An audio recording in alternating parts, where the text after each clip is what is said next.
Okay.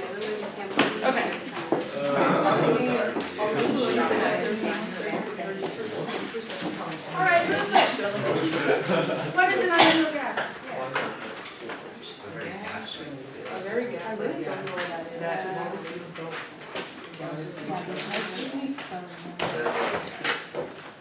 Wait, we didn't have to do an error report.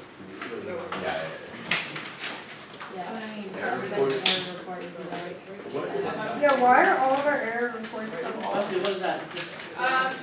Yeah, why do you guys think you got so little chalk? Because The filter paper is not the right type. Probably we should have finer filter paper for doing the chalk labs, but you need a vacuum filter to pull liquid through a finer filter paper, and we need that. So we need to do things. Of course not, they're like perfect. Okay.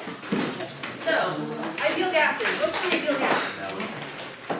Ideal gas is defined as one which all persons. Okay, this is like from. Particles don't interact.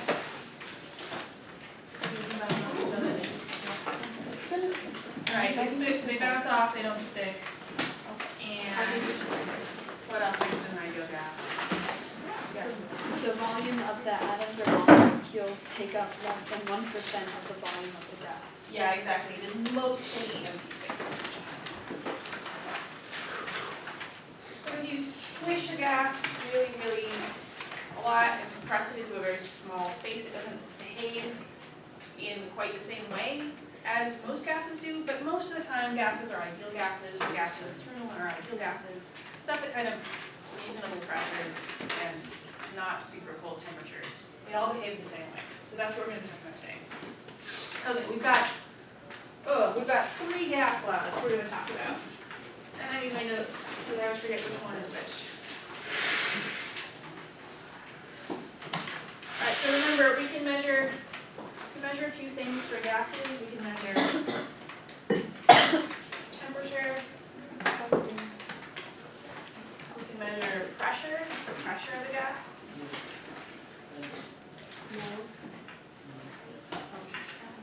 Wait, moles? Yeah. Moles isn't pressure. No. What is moles? Moles is amount, right? Yeah. What is pressure? Sum of collision of gas with volume container. Exactly. Yes, It's all the particles of gas colliding with the walls of the container, and the sum of all of those collisions is what we call pressure. And we're also going to measure volume for gases. For a gas, that means measuring the volume of the container. Alright. So ideal gases are nice because they obey some really predictable laws. We call gas laws. Okay, gas law number 1 is pretty straightforward. It's called Avogadro's law. So these are the gas laws? These are the gas laws. There's 3 gas laws and then there's a combined gas law. So we're only going to do any math with a combined gas law. So the guy who actually created the mole created the. Yeah, actually the mole is named after him because of his work with gases. So he didn't actually come up with the mole, it was named in his honor because he did all of this work with gases and figured out some cool stuff with gases. So this is what he figured out. He figured out that if you have, like, let's say a stretchable container of gas or a piston where, like, the container can get larger and smaller, if you add more particles of gas, what happens to the volume? Well, it won't change unless the volume of the container changes. Right, but we've got a stretchable container, a container that can change. If you add more it moles will of gas, expand. it's going to expand like blowing up a balloon. So the volume and number of moles are directly proportional.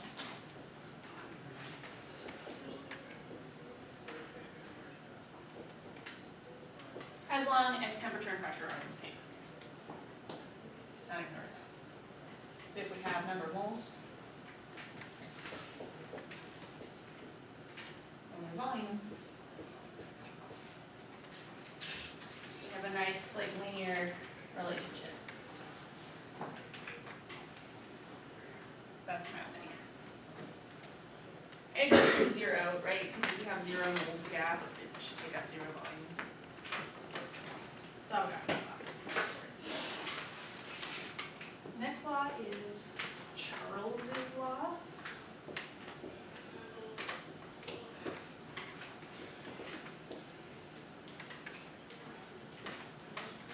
Okay, now let's say that we have a sealed container, we're not adding any more moles to it.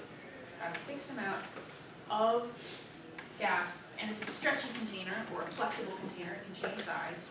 What happens if you heat it up? It explodes, and before it explodes, what happens to it? It expands, right? It's going to expand until the container ruptures. We're not interested in the container rupturing, we're just interested in the gas itself. So the volume is directly proportional.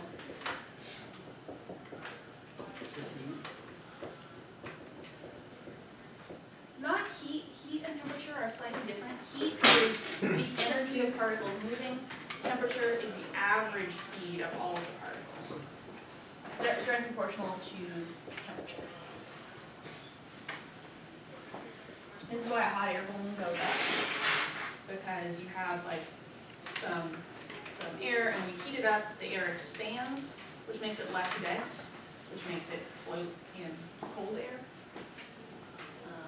Why hot air balloons don't work when it's really, really hot out. So you have temperature in Kelvin.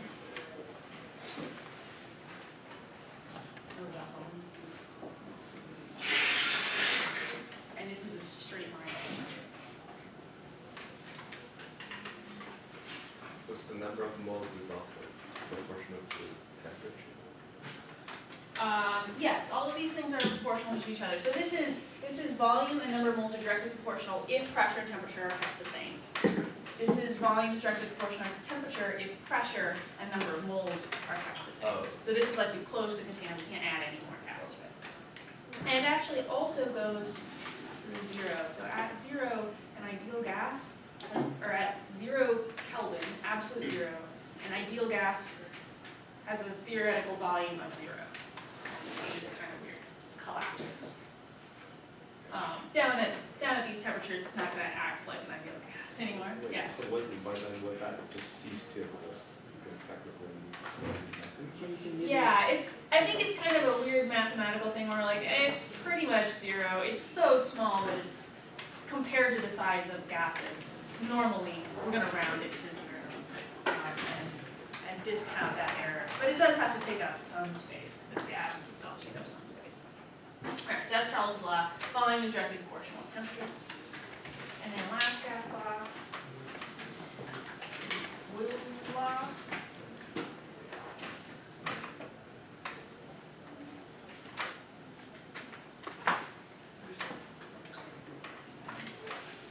Okay, so imagine that you have a fixed volume of gas and it's in a stretchable container, and we start pushing it down into the ocean. Like down into the ocean. What happens to the pressure? Pressure goes way up. What happens to the size of our container? It's going to squish down. It gets smaller and smaller and smaller because we're pushing on the outside of it. You can also think of it the other way. If you have a container of air and you like stretch it out, it's going to be low pressure on the inside. So like when you have a syringe and you try to like pull it against pressure, it's really hard to do because you're creating a vacuum in there, because you're expanding air particles. That's easier, less easier to understand. The general idea here is that volume and pressure are inversely proportional. More volume, less pressure. Less volume, more pressure.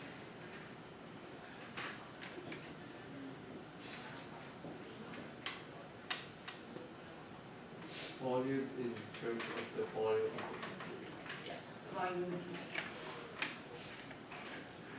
And this kind of makes sense, again, with like a fixed number of moles. But then if it has the higher volume of atoms, it will have higher pressure.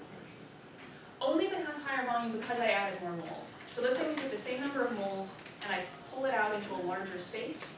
Now there's gonna be fewer collisions with the side of the container. I mean, like, if there's Yeah. more modes of atoms. Right, so again, we're keeping moles fixed for this one, keeping moles fixed. Temperature is also fixed. And so this is gonna look like this, we've got pressure. We've got volume. And they're inversely proportional, so they're gonna be something like this.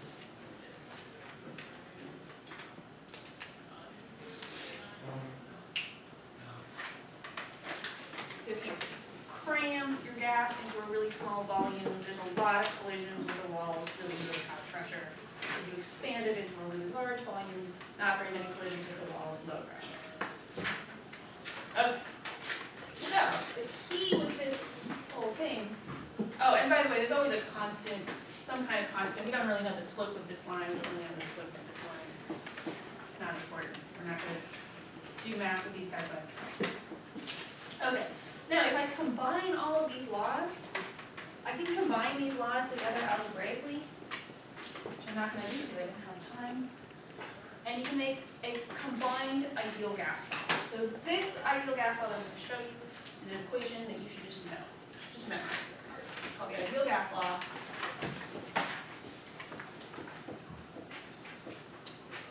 And it is this. Well, I'm going to write it two ways. I'm going to write it the way that kind of preserves all these relationships, and then I'm going to rewrite it in a way that is easier to memorize. So volume, it's directly proportional to temperature. It's directly proportional to the number of moles.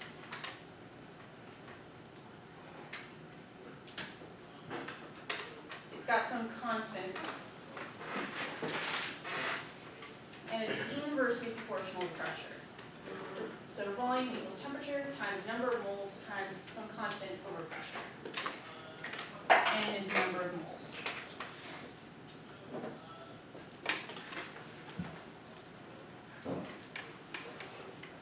So T is temperature. T is temperature. T is pressure. What is an example of a constant? What is an example of a constant? A constant is just a number that is the same all the time. And the thing with the ideal gas law is that this constant is the same for every single gas that there is, as long as it's an ideal gas. All gases have the same constant. I'm going to rewrite this guy. This is the format, and you should memorize it because it's the easiest. PV, we're going to just multiply by P, equals N, the number of moles, R, which is a constant, and T.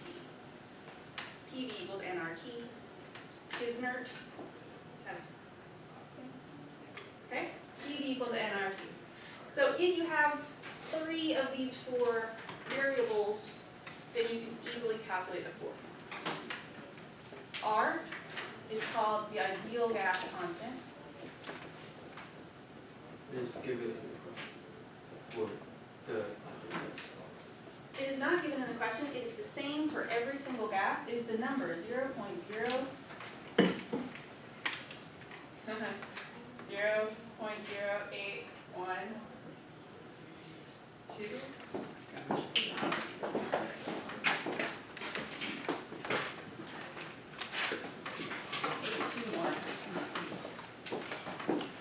0.0821.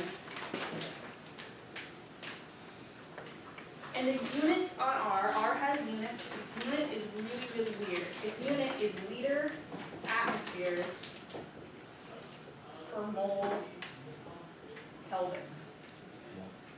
What? The reason it's such a weird unit is that this unit allows all the units to cancel out. So pressure is in atmospheres, volume is in liters. So the unit on this side is liter atmospheres, or atmospheres. N is in moles, T is in Kelvin. So liter atmospheres per mole Kelvin times moles times Kelvin equals liter atmospheres, which is the same unit as this side. It just makes all of the units cancel out.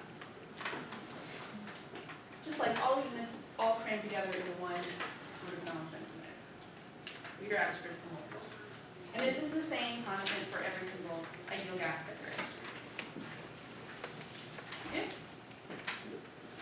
let's see an example of this guy in action.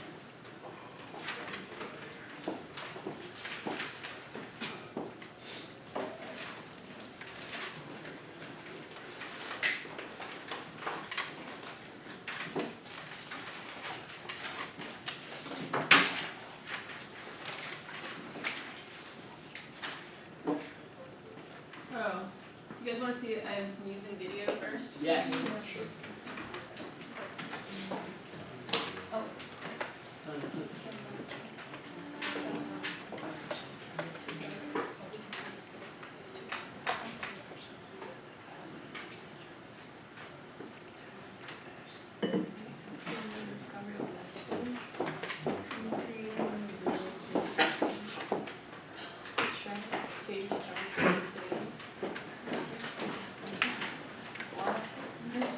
So this is an example of Boyle's law, pressure and volume. I don't,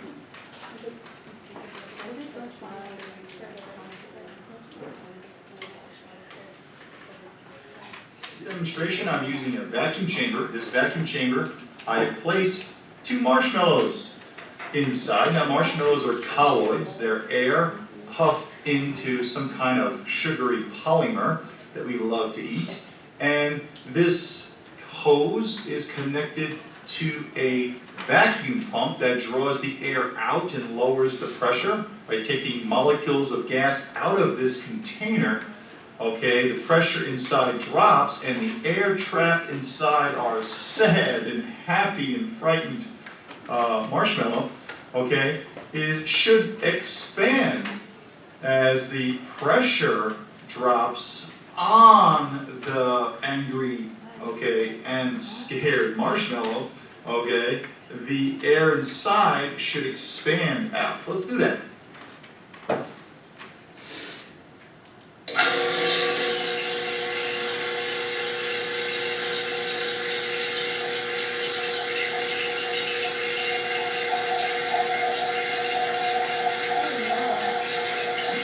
Whoa! Something interesting happened. They expanded tremendously. The air inside them expanded and pushed the solid outward. But if you notice, they popped a little bit. They popped a little bit because possibly the air was pulled out of the marshmallow. So they're this size right now because of very little air pressure. So if I was to put the air back in, because the air was drawn out, let's see what happens. All right, so I'm going to take the air out, unhook this hose here, and we should see the actual size. So low, we increased, decreased the pressure, the volume got bigger, keeping temperature and number of molecules constant in the marshmallow.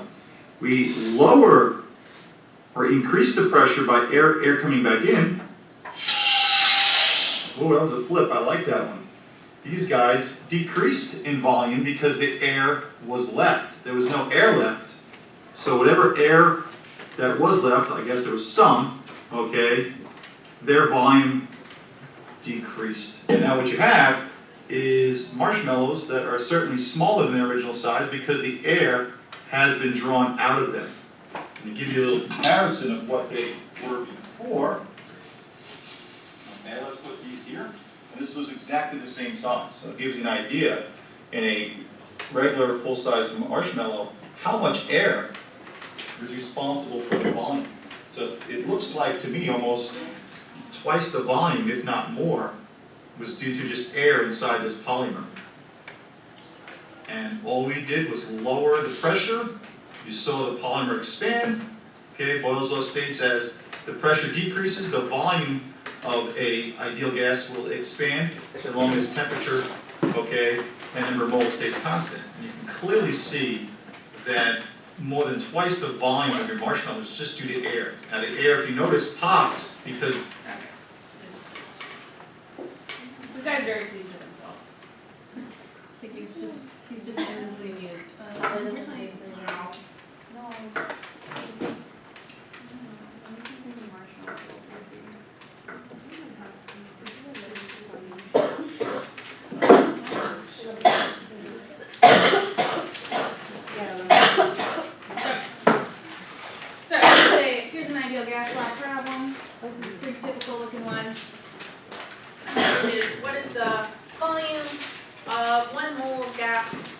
at standard temperature and pressure.